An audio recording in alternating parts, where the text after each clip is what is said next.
Ananias Nananani Homes, a paradise for senior citizens, Coimbatore. பிரதமர் மோடிக்கு UK மன்னர் கடம்ப மரத்தை பரிசளித்தது கவனம் பெற்றுள்ளது. இன்று பிரதமர் மோடியின் 75வது பிறந்த நாளாகும்.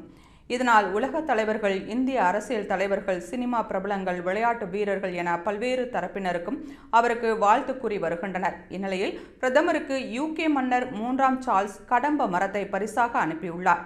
கடம்ப மரம் என்பது தெற்காசியாவை பூர்வீகமாக கொண்டது. ஆங்கிலத்தில் இது பர்ஃப்ளவர் ட்ரீ எனப்படுகிறது. அந்த மரம் முருகனுக்கும் திருமாலுக்கும் உரியது என சங்க இலக்கிய பாடல்கள் தெரிவிக்கின்றன. சேர மன்னர்களில் புகழ்பெற்றவரான இமயவரம்பன் நெடுஞ்சேரலாதன் பகைவனின் கடம்ப மரத்தை வெட்டி முரசு செய்து கொண்டதாக சங்க பாடல்கள் தெரிவிக்கின்றன. முன்னர் கடம்ப மரங்களின் சோலையாக மதுரை இருந்தது என்றும் அவற்றை அழித்தே மதுரை நகரம் தோன்றியதாகவும் கூறப்படுகிறது. அதனால்தான் மதுரைக்கு கடம்பவனம் என்ற பெயர் வந்ததாக தமிழறிஞர்கள் கருதுகின்றனர்.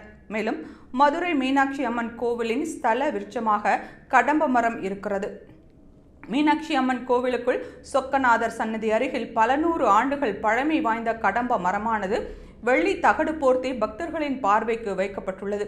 இத்தகைய சிறப்பு வாய்ந்த கடம்ப மரத்தை பிரதமர் மோடிக்கு யூகே மன்னர் பரிசாக கொடுத்திருப்பது கவனம் பெற்றுள்ளது.